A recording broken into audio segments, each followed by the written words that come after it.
오늘은 추수감사절로 지킵니다. 11월 셋째 주 주일을 우리 교회에서는 추수감사절로 지킵니다. 앞에 제단도 아름답게 바꾸었습니다. 먼저 이 제단 가꿀 수 있도록 여러 가지로 이렇게 도와주시고 또 이렇게 봉헌하신 분들께 먼저 감사드립니다.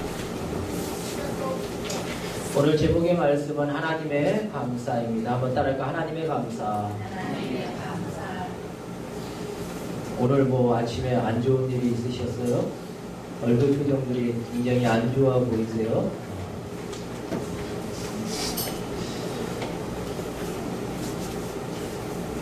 여러분에게 있어 추수감사절은 어떠한 절기로 다가오십니까?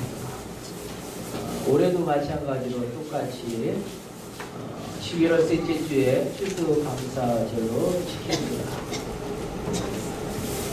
살아온 세월만큼 신앙생활 한 만큼 아마 추수감사절을 지내셨을 겁니다.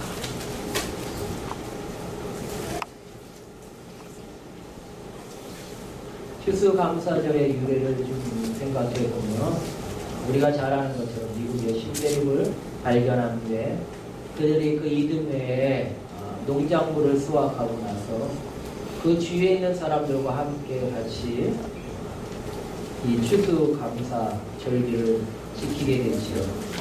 그 어려운 시기, 그 풍랑을 만나 뱃속에서 많은 사람들이 죽었고 또 이듬해 먹을 것이 없어 그렇게 어렵고 힘든 상황 속에서도 하나님의 은혜 가운데 인디안들이 붙게 하셨고 그로 인해서 이제 첫 곡식을 얻을 때 그리고 이 곡식을 얻음으로 인해서 이제는 살아갈 수 있는 그러한 어떠한 토정이 마련됐다는 그러한 모습들 그것이 너무나 기쁘고 즐거워서 하나님 감사합니다. 댄스 기빙 주일 아니에요? 그래서 하나님 감사합니다. 그리고 이 감사를 주는 것이다. 그래서 감사절이 된 것입니다. 우리가 이 이야기 속에서 알 수 있는 것은 이 추수감사절기는 정말 귀중한 날이라는 것입니다. 요새 우리 아이들 보니까요, 뭐죠? 그 유령데이? 뭐야, 그거? 고스데이에요? 할로윈데이인가? 저도 잘 모르겠는데, 그런 데이 할 때 아주 난리더라고요. 웬만한 데 보니까 뭐 파티한다고 가면 쓰고 라고 하는데, 사실 그 절기는 그 기념 우리에게 별로 의미가 없습니다. 그러나 오늘 같은 이 추수감사절은 가장 귀한 절기입니다. 1년 동안 하나님께서 우리에게 허락하신 그러한 감사의 절기인 줄 압니다. 그래서 이 절기에 어떤 말씀을 전할까? 사실은 오늘 아침까지 고민을 했어요. 설교를 한 세 부문을 세 가지의 그 설교 내용을 가지고 있었는데 어떻게 하면 그래도 추수감사절에 더 우리에게 다가올 수 있을까? 하나님 앞에 새벽에 기도하면서 오늘 아침에도 섰습니다. 성령의 인도하신 가운데 오늘도 말씀을 증거할 줄 압니다. 여러분, 이 추수감사절기에 본문하고 오늘 좀 맞을 것인가? 라고 생각해 본다면 어떤 면에서 좀 왜 오늘 다른 날의 추수감사절의 절기에 제목과는 좀 다르네요. 본문이 좀 다르네요. 라고 이야기할 수 있을 겁니다. 그런데 오늘 말씀을 보면 솔로몬에게 있어서는 가장 귀한 날입니다. 추수감사절 같은 날이지요. 그래서 오늘 본문을 선택했습니다. 오늘 본문에 보면 솔로몬이 7년 동안 하나님의 성전을 건축하게 됩니다.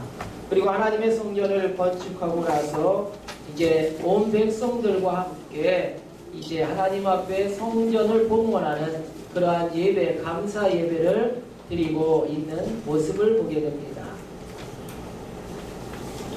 솔로몬은요, 왕위에 오를 수 있는 자격의 사람이 사실은 아니었던 것을 보게 됩니다. 성경을 조금만 읽어보고 성경의 인물에 대해서 조금만 이해한다면 솔로몬은요, 몇 번째 아들이면 네 번째 이후의 아들입니다. 첫 번째에서 세 번째 아들, 특별히 네 번째 아도니아 같은 경우는 반란의 일으킴으로 인해서 왕위에 오르기까지 됩니다. 그러나 우유국제 특별히 하나님께서 솔로몬에게 주신 그러한 하나님의 섭리와 계획하심 가운데 솔로몬이 왕위에 오르게 됩니다. 그리고 나서 솔로몬이 왕위에 오르면서 가장 하고 싶었던 일 중에 하나가 뭐냐? 자기의 아버지 다윗이 그토록 고대하고 기대했던 일 뭐예요? 성전을 건축하는 일이었습니다. 그래서 성전을 건축하기를 원했습니다. 그리고 7년의 세월이 지나 이제 성전을 건축하게 되었다는 것이죠. 그리고 나서 이제 온 백성과 함께 하나님 앞에 예배드리는 감사의 모습을 보게 됩니다. 그런데 이 감사의 모습 중에 몇 가지의 특징들이 있어요. 첫째로 보면 어떠한 특징이 있느냐? 오늘 읽은 말씀에 보면 왕과 왕의 백성들 모두가 같이 참여하고 있다는 거예요. 이번 절기에 우리 추수감사절은요, 어느 누구의 절기가 아닙니다. 우리 모두의 절기가 되길 원합니다. 우리 모두가 참여하는 그러한 감사절이 되길 원합니다. 나는 뭐 별로 받은 게 없는데요. 나는 뭐 얻은 것이 없는데 내가 감사할 제목을 찾아야 감사하는 절기를 지킬 수 있죠. 라고 이야기할지 모릅니다. 그러면 우리가 오늘 보조 이야기 속에 예수님에 대한 이야기를 해보고자 합니다. 마태복음 1장 기록되어 있는 예수의 뜻이 무엇이라고 그랬어요? 뭐예요? 자기 백성을 그들의 죄에서 구원자이시니라 라고 기록하고 있습니다. 우리가 돌아보면 우리가 감사할 가장 근본적인 그러한 감사의 모습은 무엇이어야 되느냐? 나의 죄를 해결해 주셨다는 것. 할렐루야. 우리는 어떠한 가운데 나아가느냐? 어떠한 환경 속에서 무엇을 얻었기 때문에 사실은 그러기 때문에 추수감사절을 들키기는 합니다. 그래서 앞에 있는 제단을 꾸밀 때도 풍성하게 꾸미고자 노력하지요. 그런데 우리가 근본적으로 감사할 제목은 무엇인지 아십니까? 예수님께서 나의 죄를 해결해 주셨다. 예수님께서 나의 죄를 해결해 주시지 않았다면 내가 이 시간 하나님 앞에 나와 예배드릴 수 없다는 거예요. 이것이 가장 근본적인 감사인 줄 압니다. 이번 절기에는 여러분 예수님에 대하여 한 번 더 생각해 보시기 바랍니다. 그래서 그런지 몰라도 이 절기가 지나고 이제 2주 후에는 뭐예요? 대강절이 시작됩니다. 예수님의 오심을 기다리는 절기예요. 그래서 추수감사절이 교회역에 보면 마지막 절기, 마지막 예배처럼 느껴집니다. 성부영신 예배하고 같은 것이죠. 그리고 첫 예배가 새 예배가 대강절의 예배라고 이야기할 수 있습니다. 그만큼 예수님께서 나의 죄를 해결해 주셨다는 이 믿음의 확신을 가지고 우리가 감사하며 한 해를 마무리하는 것이 참으로 중요하다는 것입니다. 사랑하는 성도 여러분, 그렇기 때문에 우리는 어떻게 해야 합니까? 우리의 삶에 있어서 하나님께서 하나님의 사랑을 보여내 주신 예수님의 사랑을 기억하면서 이번 절기를 지키길 원합니다. 그러나 우리에게 또 보이는 것들이 있잖아요. 우리가 또 한 주의 삶을 살면서 또 한 1년의 삶을 살면서 우리가 가져야 될 축복이 있을 줄 압니다. 그리고 하나님이 주신 일들을 볼 수 있어야 합니다. 그것이 시편 65편에 기록되어 있습니다. 시편 65편에 보면 다윗이 고백하는 내용입니다. 다윗이 하나님 앞에 고백하면서 뭐라고 고백하느냐? 하나님께서 땅을 돌보시고 땅에 물이 충만하게 하셔서 가물지 않게 하시고 하나님께서 하나님의 방법을 통해 은택을 베풀어 주셨기 때문에 그 은택과 그 하나님의 돌보심 가운데서 이제 땅의 골짜기마다 아직 곡식들이 덮여 있다는 이야기를 하고 있는 것이죠. 우리가 한 해를 살아봅니다. 한 해에 하나님께서 베풀어 주신 은혜를 생각해 봅시다. 하나님께서 우리의 삶 속에서 개입하셔서 이른 비와 늦은 비를 주시지 않았다면 우리가 어떻게 이 많은 추수할 곡식들을 얻을 수 있겠습니까? 이 시대는 더 그런 것 같아요. 일기예보를 보면 요새 필리핀 지역도 그렇지만 이상기후들이 참으로 많이 생깁니다. 사람들이 노력할지라도 하늘이 문을 닫아버리면, 그래서 비가 내리지 않으면 곡식이 자랄 수가 없어요. 자란다 할지라도 그런 곡식은 별로 가치가 없더라고요. 과일이 맛있질 않아요. 그 물이 좀 충만해야 됩니다. 또 반대로 하늘문이 너무 열려서 비가 억수같이 내리면 어떻게 됩니까? 곡식이 자랄 때 그 자라는 곡식이 썩어집니다. 근데 놀라운 것은 자동 조절 장치가 있어요. 하나님께서 하나님의 은혜를 베푸셔서 필요에 따라서 여시기도 하고 필요에 따라서 닫으시기도 하는 거예요. 그래서 참 아름다운 곡식들, 열매들이 무럭무럭 자라도록 하신 것을 보게 됩니다. 이 앞에 있는 열매들 그냥 자란 것이 아닙니다. 이 앞에 있는 채소들이 그냥 자란 것이 아니에요. 하나님께서 베풀어 주신 은혜 가운데 자랐다는 겁니다. 할렐루야. 이것이 하나님 앞에 드려지는 추수감사절의 또 한 번의 모습입니다. 그러면 여러분, 이 곡식만이 그냥 자란 것일까요? 이 채소만이, 이 열매만이 그냥 자라게 되었을까요? 아니요. 우리도 마찬가지입니다. 우리의 삶을 돌아보면 하나님께서 하나님의 방법을 통해 돌보시고 인도하신 줄 압니다. 그것이 성령님의 역사입니다. 성령님께서 우리를 돌보시고 인도하시지 않았다면 우리는 오늘까지 이 믿음 안에 나아가지 못합니다. 세상은 마귀는 우는 사자지 우리를 삼키려고 합니다. 얼마나 넘어뜨리려고 합니까? 넘어뜨려야 하는 이러한 때에 우리가 어떻게 서 있을 수 있습니까? 어떻게 신앙적으로 우리가 버틸 수가 있어요? 그것은 성령의 내주하십니다. 성령님께서 함께 하시지 않으면 여러분 우리가 이겨나갈 수 없는 거예요. 얼마나 많은 사람들이 지금도 넘어지고 있습니까? 마귀의 육으로부터 얼마나 많은 사람들이 교회를 떠나고 가고 있습니까?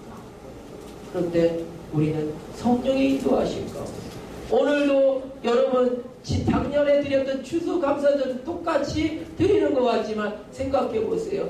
그 1년 동안 얼마나 많은 사람들이 하나님이 데려가시고 또 얼마나 많은 사람이 신앙적으로 나태해져서 떠나갔습니다. 그러나 우리는 여전히 하나님의 은혜 가운데 포도 가지가 붙어있어 열매로 올해도 맺을 줄 압니다. 그걸 생각해보면 그것이 얼마나 큰 감사입니까? 그래서 성령님께서 또한 하나님의 은혜 가운데 인도하시고 보살펴 주실 뿐 아니라 이제 하나님의 은혜 가운데 내년도 허락하여 주셨어요. 내년에도 또 곡식을 얻을 수 있도록 씨앗을 뿌릴 수 있는 그러한 은혜를 주시는 줄 압니다. 이걸 생각해 볼 때 우리가 어떻게 하나님 앞에 감사하지 않을 수 있겠습니까?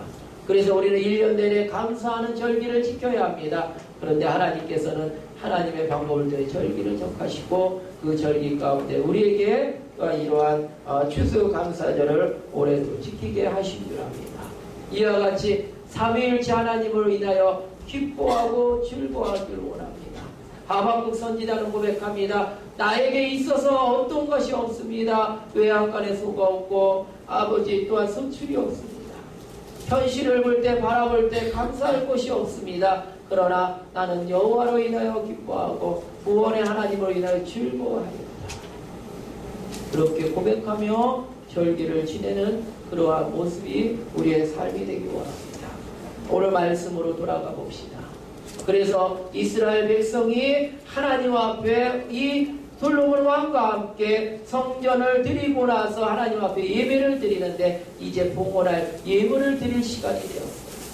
그런데 이 예물을 드리기 위해서 제단을 우리처럼 이렇게 하는 것이 아니라 그 당시 때는 성전이 제물을 드렸잖아요. 근데 제물을 드려 각을 떠 잡아야 될 녹제단이 있었습니다. 그 녹제단을 만들어 놓고 이제 거기다가 제물을 각을 떠서 씻어서 이제 하나님 앞에 봉헌해야 될 시기가 됐어요.